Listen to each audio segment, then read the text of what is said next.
people are famous. Some people are sort of famous. But most of all, most of us are not famous at all. But we've all got great stories, and got another one today. Some terrific guests here, two gentlemen. You're not former, right? You're Marines. Always a Marine. That's right. That's right. And thank you for everything you've done, and welcome home. These guys are real involved in the Marine Corps League, which can touch everybody's life. I've been involved as a civilian for quite a while, and of course I do a lot of work with our veterans out there today. So I don't have a whole lot of I know these guys started in Borneo back in the 1800s, and they were playing soldier and decided to, right. So we're going to talk a little bit about them, and we've got today as special guests Tom Ritchie. and Roberto Rivera. Everybody calls me Bob. Master Guns. okay, you can listen to our Spanish version next That's week. it. Okay. You guys, so I'm going to let you one at a time. Let's first of all just kind of take your background. When did you get in the Marines? How did you start out as a kid? And what got you in the Marines? And what did you do? And, did you get any of the bad guys while you were out there? Okay. Okay, well, This is Tom. Tom Ritchie. And I grew up in southern Illinois. And came into the Marine Corps in 1976, so right after Vietnam. Many of my instructors and mentors at that time were, of course, nearly all Vietnam veterans. So I went through training, no problem. I was qualified as a TOW missile repairman. I got selected into a officer program. I was a sergeant at the time, and went to the University of Missouri. That was a 3.5-year program. Graduated in 1982. Was commissioned as a second lieutenant in the Marine Corps, and went to flight school. Came through here at Pensacola in 1983.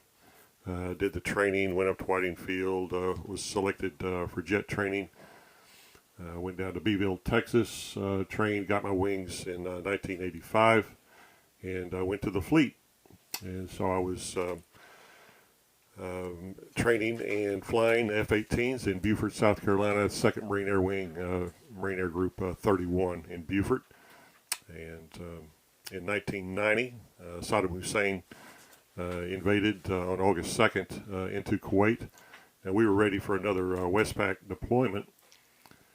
And instead of going to Westpac, Western Pacific, over to Iwakuni, Japan, we went the other direction and flew into Bahrain, so Sheikh Issa, Bahrain, for Operation Desert Shield. We were there until Desert Storm kicked off in January 17th, 1991, and flew 40 combat missions. Basically flew once every day during Desert Storm. Self-escort mission, basically strike missions into Kuwait and to Iraq. And that all wrapped up at the end of, it was 40 days, 40 nights. And after that, then I stayed in the Marine Corps, flew as an instructor pilot at our Marine Aviation Weapons and Tactics Squadron. And so that worked out very well. I retired after another Westpac deployment. Retired in 1997 and applied for and was accepted and hired by United Airlines. Flew for 23 years with United Airlines, and recently retired during the whole COVID episode in 2021. So that's my story. After that, I was looking for something to plug into, and the Marine Corps League was the absolute perfect fit. So I was able to come in and meet gentlemen like Bob Rivera here, as I served as my friend and mentor as we're coming through, teaching me the ropes of how the whole league goes. And it's worked out very well. I have the honor this year of serving as the commandant of the Marine Corps League, taking over from Bob, who served as the commandant last year. And that's really my story. I have 4 grown children. We have 10 grandchildren. Wow. So we live here in Pensacola, and we're very happy. That's what happens when you stop flying, huh? Yes. That's Right. That's right. Get to enjoy the grandkids. How about you, Bob, sir? Again, I'm Bob Rivera, Roberto Rivera. Everybody calls me Master Guns, and I'm originally out of the Bronx in New York. It's kind of interesting. My brothers were in Vietnam, and they were Air Force, and in 1969, as soon as I turned 17, I decided, well, maybe I need to leave. And unfortunately, I quit school. And I left to join the Marine Corps because I thought it was something. They wanted me to join the Air Force, and I thought it was, now I got to do something different. They told me how easy it was. So I said, now I got to do something different. Well, I joined the Marine Corps, and it's kind of ironic because I didn't think I was going to be able to get in because I was only 117 pounds, and you had to kind of eat a little bit more to get yourself up there on the weight. So they got me in there. I got through recruit training, went from there, went to infantry training. I was in '03, and I was scheduled to go to Vietnam until they found out my brothers were there, so I did not go to Vietnam. So I got sent to the Navy schools, where I went as a firefighter to Virginia. I went to the Marine, what they call Sea School, and I got stationed on the USS John F. Kennedy around April of 1970. So it was kind of interesting because I didn't think I wanted to be a sailor, but they said, you go wherever we sent you and you're in. I said, aye, and I continued to march. Bob, let me interrupt Sure. you for just a second. Could you kind of explain to, especially the civilians out there, what is the relationship between the Navy and the Marines? Well, at that time, Marines were stationed on every aircraft carrier. It had Marine detachments. The Marine detachments served as a boarding party. God forbid they were sent anywhere around the world. They were ready to, with Navy personnel, to form a battalion landing team until reinforcements came in throughout the world. So as we traveled the Mediterranean or we were on the agencies, the aircraft carriers were prepared with Marines. So the relationship has always been great. You look back, Barbary Pirates, and when our Marine Corps started, we had Marines aboard the ships. And all those Marines, again, you were able to tell who they were. They were there to protect not only the ships, but also to provide service throughout the world. What's the difference between a medic and a corpsman? Well, the medics are your army guys, and it's kind of interesting because to me they're all heroes there. And corpsman up, well, that's a great part of our Marine Corps right there. When we say corpsman up, we know we're going to be treated very well. But is it the corpsman loaned to you by the Navy and they remind Well, you of that all the time? It depends what corpsman you ask. I just recently had an experience. I was up on the base and I go up there and I saw a Marine and he's got his corpsman badge on. He says, what do you do? Why do you have a? He says, because my first love was the Navy. When I joined, I became a corpsman, but I think I like the Marine Corps better. So I said, well, that's good. So now he's a Marine and he gets to wear his corpsman insignia. Well, you guys have had great careers there, and now today you're never leaving. I guess as they always say, once a Marine, always a Marine. Yes, sir. correct. Once Yeah. you join the family is extended, and we look out for our family members. And I think that's so important for us to remember because people will join an organization like the Marine Corps, and they join other organizations. They say, "You guys are different. You guys, there's something about you." Well, it's hard to explain until you've been there and you've done it. But yes, we want to look out for any member, whether it's the wife, the sisters, the brothers. You're now part of an extended family. And that Marine Corps tradition is what we want to be able to keep and make sure that people fully understand. It's not a game. You've got an extended family. We'll go above and beyond to help you and do what we have to do. Here's a weird comparison I just thought of. Now we just had two of the top people in the blues and the R&B world, performers, songwriters, just here for another episode, and Brian Morris and Cat Rhodes. And one of the things we got into, it's funny that you can draw some comparisons here. In the world of music, there's all these country players and rock and roll and jazz and whatever. But when it comes to the blues, we're almost like a mysterious cult of music, and it is a community. It is people that are devoted. It's people have a passion, and I think, and I love all our military, and I'm not going to say anything bad about any of them, even though I think the Marines are the most badass of all time. But Hoorah. Yeah, but, we agree with that. but the Marines are kind of like in music. If you're in the military, the Marines are like the blues guys. They're like, yeah, well, whatever. We're underground. We're getting this stuff done. You may not understand it now, but you'll figure it out later. So I think that's true. And I have my brother who's airborne. I have a son-in-law. He's been out quite a while now, but they actually had some kind of tanks. I don't know, little bitty ones, or I saw the tank. I've got the actual National Archives of the Marines landing at Da Nang.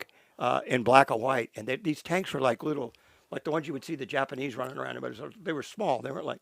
But my son-in-law that was the tanker, he's like 6'3" and about 260 pounds. So I don't even know how the hell he got in the thing.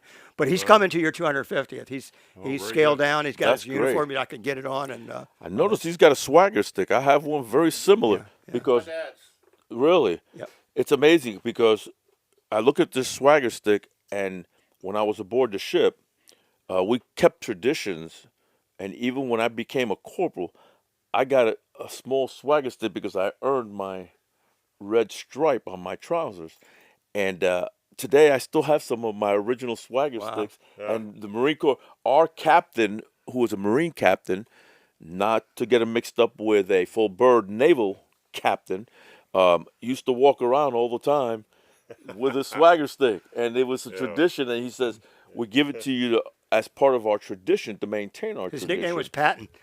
Well, it's interesting because I haven't seen, and I've got one very similar. I got Wow. a gold one just like that, and my original one that I originally got. My dad was a flame tank Wow. back in the day during Vietnam. Yeah. Yeah, see, so they were running tanks back then. See? Different Oh, they times. were. Yeah. No, that's great. Yeah, we've got a couple of our members. One, the Harrises, who was a tanker in Vietnam, and his son was a tank killer. Go out to destroy the tanks. He was told missiles Right, like you, told like missiles, you, right, yeah. to go out Yeah. and kill tanks. I said, well, what a combination, eh? Okay, well, I know we're up against a little bit of a timeline. Sure. What? So now you guys are kind of done with that, even though you're not ever done with it. But now you discovered the Marine Corps League. Both of you tell me kind of how you found the Marine Corps League. What is the Marine Corps League? What did it start? What does it do? Good. Marine Corps League, we were originally founded by our 13th Commandant, General John Archer Lejeune, in 1923, and officially came into being in 1937. But the foundation was 1923, so we just experienced our 100th anniversary. And so it is a veterans service organization for Marines who are not currently on active duty, but as you mentioned, once a Marine, always a Marine. And so he had a great idea of, hey, we got all this talent, all this camaraderie is just waiting to be tapped into. And so after the and so it's been going on since then. We have about 70 to 80,000 members. We have a local detachment, is what it's called, and we are part of the Department of Florida.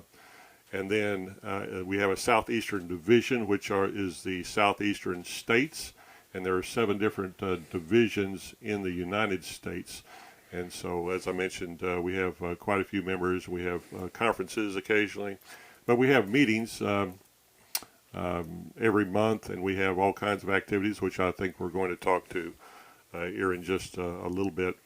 But it is we preserve the traditions and we promote the interests of the United States Marine Corps. We join in camaraderie and fellowship together with Marines who have been honorably discharged, and also with active duty Marines and FMF corpsmen. So the corpsmen that actually served with the Marines, we consider them Marines because they serve with the Marines in the field. They endure the same hardships that the Marines do. So they have a very special bond with us now. We also have associate members, can be any branch of the service, and we welcome them.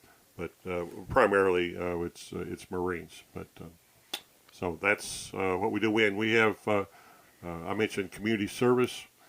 We have a fundraiser coming up. It's going to be a car show out at Five Flags Speedway next weekend on the 26th of April. We have a fall fundraiser in the Semper Fi 5K, which we'll talk about in a little bit. And and all of this money goes for the support of veterans. So veterans in need, they apply certainly if they qualify, being honorably discharged, and in need, we help them. And that's basically what we do. Let me ask you on a larger scale. this show's online, so even though we're based in Northwest Florida, South Alabama region, we could have somebody that could be literally listening anywhere in the world. But we do have fans out in California, and New York, whatever. So if somebody's in another region, division, whatever, is there like a national website they could go to and find out what's going on in their area so they could join? Go ahead. Yes, yeah. You could go Marine Corps League National.com, and you can tap right into that. So just spell it out, all lowercase, and that would be, they get everything you would want to know. And then actually, when it comes down to the detachment level, for us, it's Marine Corps League Pensacola.org is our website. There's lots of good information on there about, and pictures, our activities, upcoming events, a calendar, our mission statement, and a lot of good information. I mean, these guys are a model for the chapters because they've always got something planned going on. They have great support from the vets, but they also have great support from the civilians. So, anyway. And just to follow up on that, and it's true because, again, our involvement in the communities are a big deal with us. And we just recently, for example, finished making some beds for one of the community living homes, Fearless Community, and to assist them. And we put in. Did you say making beds? We made 20 beds. Because I have a cousin north of Atlanta. Yes, sir. I think he's a vet, but they have a big deal. They get together in some big warehouse, and they're making beds. We just made. Never heard about it. Well, but- we just did it here through one of our local guys, the Harrises, and he usually does these jungle gyms and play. What do you call them? Stuff for the playground, swing. Playgrounds, yes, sir, things like that. But they made the beds, actually made them, and our Marines got over there, and we put them together to support them. We'll do ramps. We've done ramps in the past. We'll Like for continue to do wheelchair that. ramps and all, yeah. We've done gazebos out there to assist in the veteran community on Davis Highway. We get involved because our community is what's important to us, and to people to understand that that's what we're about. We're a community organization, and we want to get out there, and not only for you to see what we do, but maybe you can then come back and be a part of us, so we can maintain those traditions, maintain the discipline, maintain what this America is all about. Well, let's get specific. Let's talk about now. Look, you could be on vacation here. We are the cradle of naval aviation, Yep. and a lot of their success we have to give it to the Marines for sure, right? So if you're here on vacation, you live here. I would say anywhere. I kind of talk about this area. I don't go so much, maybe Greater Pensacola, but I've gotten this. I ID this area as Northwest Florida, Greater Pensacola area, and also I include South Alabama in the Mobile market, kind of as our sister neighborhood. And so within that, and because I'm involved in other music projects and things like that, and basically to me it's all in the same general area. If I'm going over and going to sit in with the band in Destin versus Mobile, it's all still, if it's within an hour or so, then I consider it's the same neighborhood. All right, so let's just start. What's the next thing coming up for your chapter? Do we know? Yeah. So, Mike, the next thing we have is our annual car show, which is, and it is going to be out at Five Flags Speedway. And so we want to thank Tim and Pat Bryant for hosting us out there. They allow us to come and use their parking lot and their facility at absolutely no cost, which is a great benefit to us. So we thank Tim and Pat Bryant for that. And it's supposed to, we're hoping to get well over 100 cars and trucks, Jeeps, motorcycles this year. And as I mentioned, this is a fundraiser for us, and all the money would go to help veterans. Is it a competition or just a show? Just a show. Yeah. Okay. It's a show. Yeah. We have trophies, and there is judging that goes on. Okay. And so lots of, we've had very good success with this in the past. The weather is forecast to be good, so we're hoping for that. And it's free. And free, absolutely. Come on out. We want everybody to come out. Will there be like a snack bar open or any kind of vendors? Vendors, yes, there will be vendors and others. We want people just to get out, and it's part of the camaraderie. And if you're a Marine that's been in the area and don't know much about the Marine Corps League or the Marines, come on out and see it, because we want you to come and see what's going on and the things that we do. Is it kid friendly? Family? Very kid friendly. That's the big thing that people don't understand. We want you to bring your kids out there. We want the kids also to understand. I mean, it's funny today when we grew up, and I'm talking about everybody right now in front of me here. We can tell you that's a '57 Chevy, that's a Mustang, that's a Camaro, that's a Volkswagen. Today they all look alike. Everybody does the same thing. No, we want to preserve those traditions so you can know what's what, and bring the kids out and have fun. Yeah, and I wish I had all those cars back. Oh boy. I had a 57 Chevy, then I had a 51 VW Bug, a European model with one exhaust. I had a '69 Chevrolet Camaro was my first car with a 327. Well, mine all became And I like still love that surf thing. wagons. I had a 51 Plymouth station wagon with the matte, like woven matte interior up for the headliner, 3 on the column. See? Bought it from the original owner, actually. 69 Dodge Charger. Look at that. What'd you have, Mark? Yeah. 72 Dodge Aspen. Oh, you're okay. Look You're at in the that. club. You know, and it's interesting you just mentioned about the shifting. What today's young men and women They don't have know how no. to shift. It's coming back. Did you know it's coming back? There was a thing on the news. I've seen some cars. They're with saying it. that they're Yeah. bringing it back, and some kids are really just thrown off on how you have to shift Yeah. and learn I how think to the shift. Telsas, you can get Whether them it's with, on the you column. can get them or with, anything. remember the click shifts if you're a drag racer? Oh, yeah. And you just push it and click it. I had the old slapstick on my '69. How about the push buttons in the old Yeah. Dodges and the Hemis? Oh yeah. You got little push buttons for the. Anyway, are we getting off topic? All right. We'll see we're at the having car. fu- we're having fun. We'll see at the car show. Yes. Good. Look forward to it. Anything else coming up after the car show?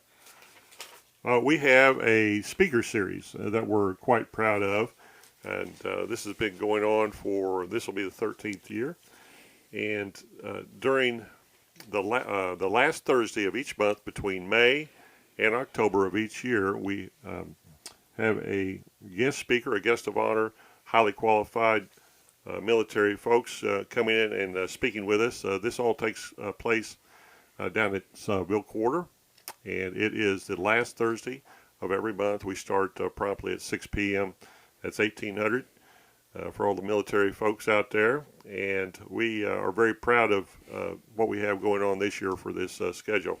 We have our very first is May 29th. That's Thursday night, Seville Quarter, and by the way, I want to thank Jack Williams, the owner and operator of Seville Quarter, for allowing us to come. Buck Mitchell also to allow us to come in there at no cost once again. So we thank them for that. Our first speaker, May 29th, is a very special Marine that we have living here in Pensacola. He's a former assistant commandant of the Marine Corps, 4-star General William Spider Nyland. So Spider is it's a very big deal for the Marines. Anytime we're talking about a 4-star general, and he's our first speaker, so he'll share with us at Seville Quarter on May 29th. And this is an ongoing series, once a month. Once a month, Yes. last Thursday of each month. Okay, great. Seville Quarter, and then going down in June we have a Major General Richard Simcock. In July we have Captain Matthew Mealstrap. He's the U.S. Coast Guard. We have an active duty colonel speaking with us, Matzik 21. It's Colonel Andrew Turner. Be speaking with us on August 28th. September 25th is Captain Leanne Savoya. She's U.S. Navy Medical Corps. And then we'll wrap it up October 30th. This one will be down at Veterans Memorial Park, and we're very happy to be invited back to Veterans Memorial Park. Perfect venue, perfect time of the year. It's just absolutely great being down at Veterans Memorial Park. And that'll be Master Gunnery Sergeant Larry McCartney, USMC, and he'll be talking about Quezon, and it'll be the Quezon reunion Wow. in conjunction with that. Okay, and is that it for the month? Pretty much? That's it. That's our 6th. So May through October, and then we take a break until the following year.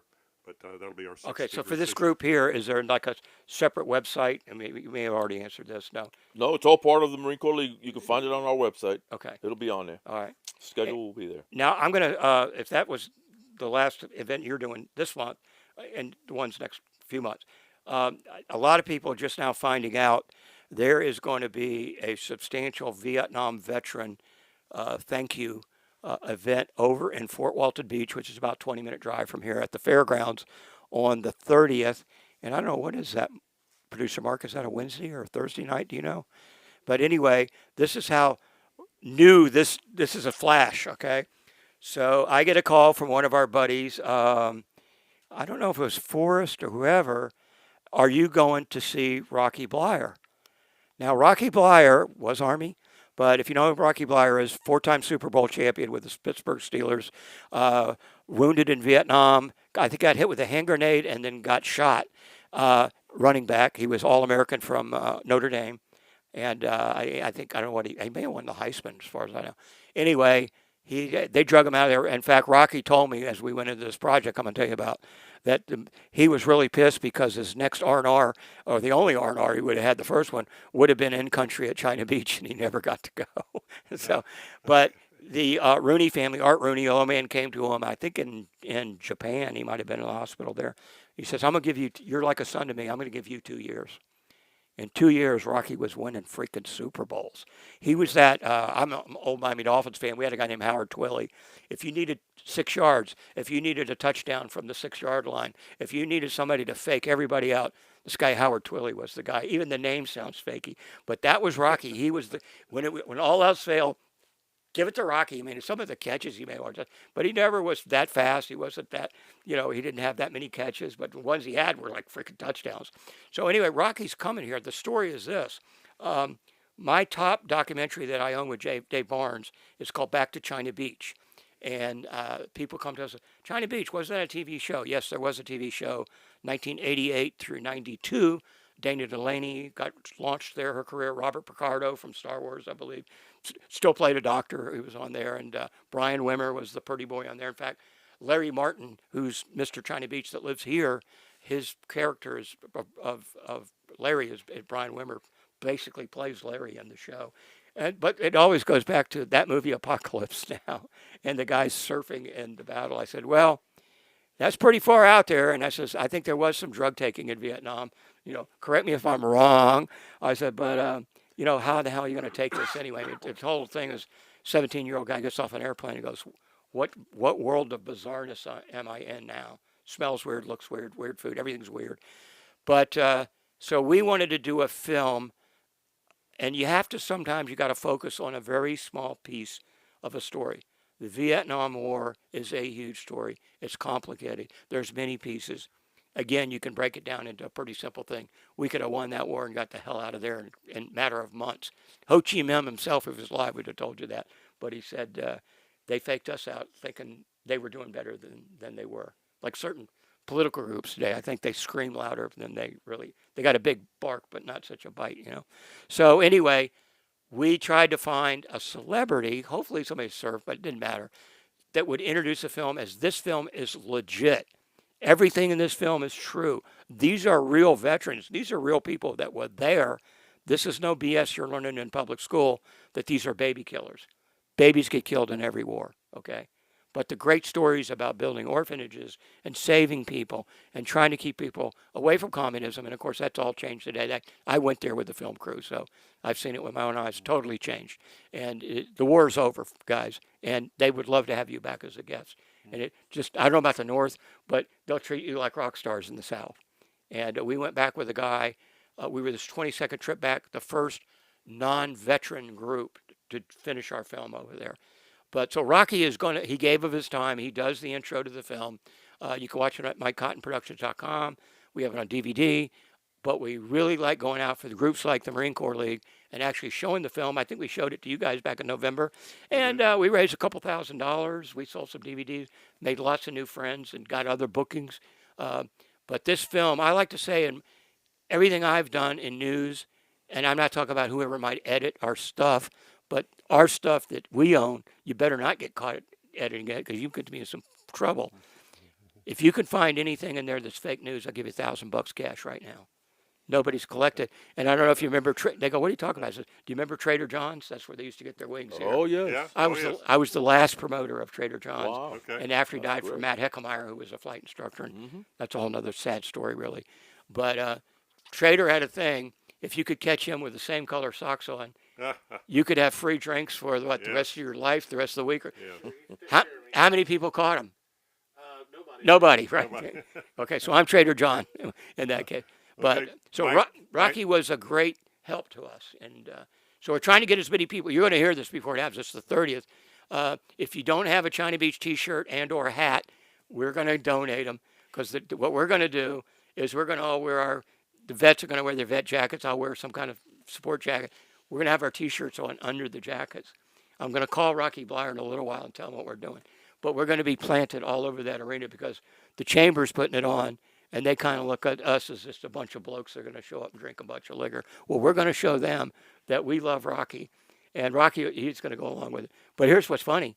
I called Rocky yesterday morning and go, so we'll see you on the 30th down here. He's like, what's going on the 30th? I go, you got a big gig down here, man. He goes, I do. And I'm like, wait a I says, this sounds like a booking agent issue to me. So I called the chamber, and this lady couldn't believe me that Rocky. Anyway, they had screwed up the dates and all that, so he knows now. So if you can possibly make that, again, you go to MikeCottonProductions.com, 850-384-1484. You can text me as well, and we'll get you fixed up. If you haven't seen the movie, it's I've probably now surpassed 5,000 just Vietnam veterans seeing the film. 100% folks have said, this is the most authentic and accurate film ever done in Vietnam as far as a documentary. Why is that? It's their film. They are not actors. They are the people that were there. And unless you guys are lying, and I don't know, Marines, God, if you got caught lying, man, I wouldn't want to be you. No lying allowed. They got a code. But it's the real thing. And it will show you, just by watching this, you will then see how much propaganda gets spewed around in this country in media. I've been there. I've worked behind the scenes for thousands of hours with big media. You all know, and it'll be in the book one day. Because life is like this. I've just seen too many cases with people, even myself sometimes. Shoulda, coulda, didn't. Shoulda, coulda, didn't. It's you got to quit talking about it and thinking about it. Just go do it. It's like, I play music. Oh man, I'm sorry, I made a mistake of that. Well, hey, you made a mistake now. You don't want to make it again. Whatever. But you're not. Life's made for living, and that. Once you're a Marine, it's part of you. You can't get away from it. You think you can. It's part of your DNA. Yeah, it is. That is you, and that is us. And we want to preserve those traditions where people are changing things today.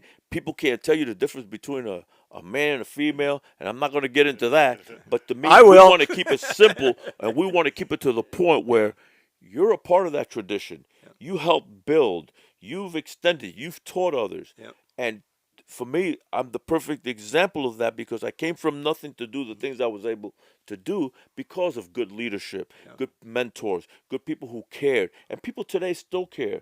So if an individual needs that support again, we want you to come back to the fold. Come on in. Yeah. We want you to be a part of us.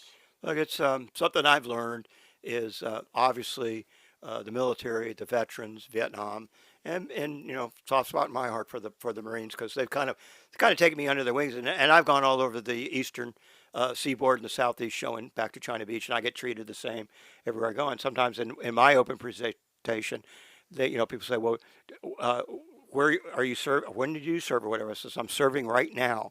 Mm-hmm. My mission is to keep the true story alive of Vietnam. Everything else will fall into place. But I said, I'm not saying I didn't have it. Some of us had issues because we didn't go. And then you watch your best friend blow his brains out when he comes home. It's like, that's a wake-up call. So, it's like, and I work, I'm very well working underground. If this was World War II and I was French, I'd probably be in the resistance. Sure. And you got to go see Miguel. Miguel will figure it out, I'm sure, and he'll come at midnight by the tree. And, but I'm that way. I mean, I hang with one of the baddest motorcycle gang, 1%ers of all time in the world. I'm an affiliate. Now, why would I do that? First of all, they've got a bad rap.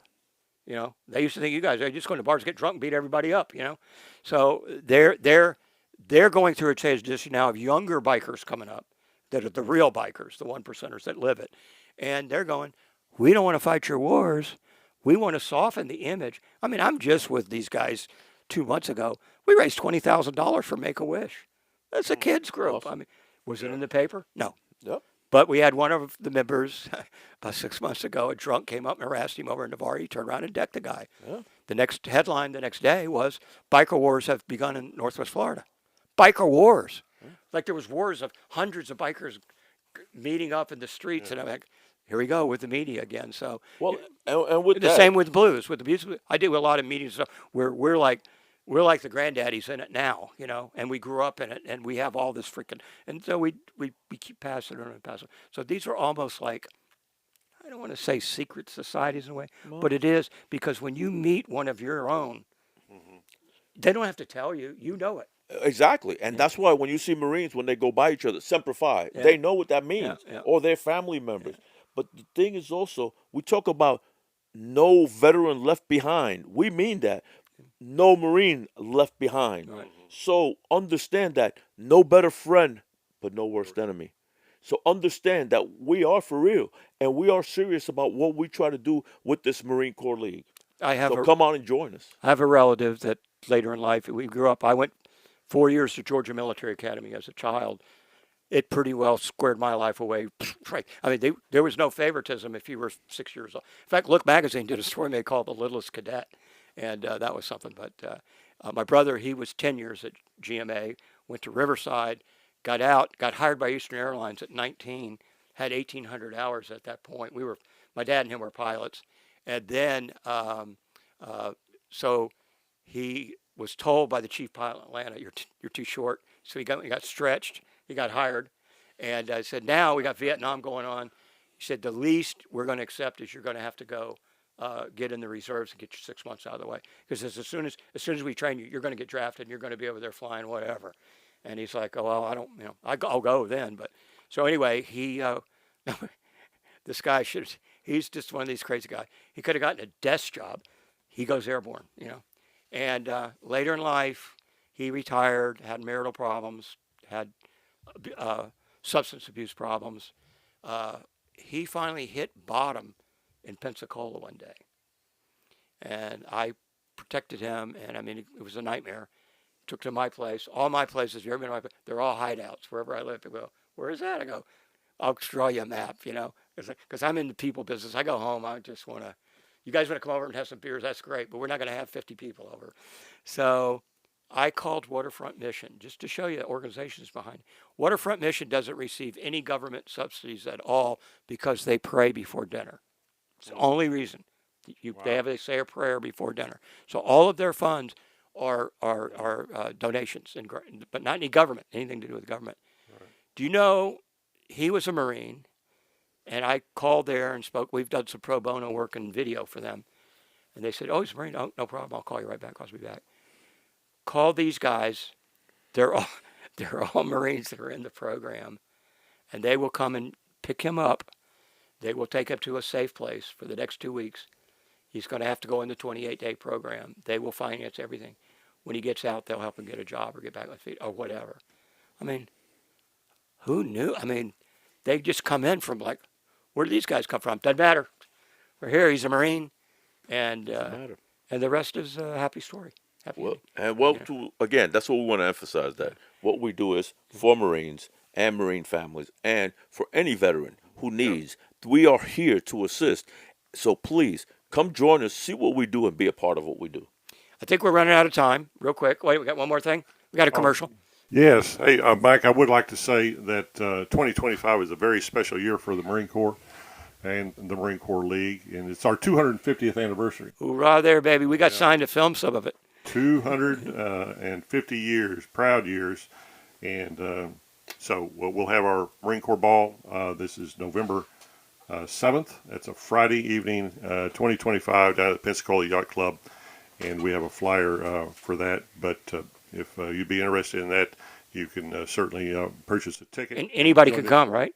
Oh, yes. Yeah, my son-in-law is coming down from Charlotte for that, and my daughter. But I will say the tickets are going fast because of the special nature of the 250th Marine Corps Ball. So, of course, we're born in Tun Tavern in Philadelphia 250 years ago. Very proud of that whole tradition. That's about it. Bob? That's it. I just want to say again, we can't reach out enough. And for people that don't know about us, come and learn about us. So if I need you to do a show, Bob, about a drill instructor? I served as a drill instructor from 1975 to 1977. Gunny! We got... So, who was that guy, Emery? Yes, sir. A lot of people thought he wasn't. He was a real... He was a Marine, yes. Yeah, and he was a staff sergeant when he got out, and then he became an honorary he was a great guy. sergeant. He was a great guy. Good guy. Great guy. That's it. Again, on the 30th, we're all going to be over in Fort Walton. I think it starts at 5. And Rocky Blyer one of our favorite Army guys who introduces China Beach in the film, and he's a great supporter of the film, will be the keynote speaker. If you're coming and you want a China Beach hat or T-shirt or both, if you don't have one and you don't have any money, I'll give you one. But the deal is, we're all going to wear jackets, and then when Rocky gets up there, we're going to douse the jackets and stand up with our China Beach T-shirts on. So anyway, it's funny, everywhere I go with that, Marines stop me and go, is that Da Nang you're talking about? I go, yeah. We get a lot of new fans that way. So we appreciate it. Contact us at 850-384-1484, MikeCottonProductions.com. Thank you, guys. You're great. We got to bring you back on and talk about Look other forward stuff. to it. Thank you. All Semper right. Fi. Hoorah. Just remember, some people are famous. Some people are kind of famous. Some people aren't famous at all, but they all got what? What do they got, Mark? Great stories. You're going to be quizzed on this later, Mark. Okay. Thank you, everybody. Great job. Mark Schultz, our spiritual advisor, Dave Barnes, everybody out there supporting the show.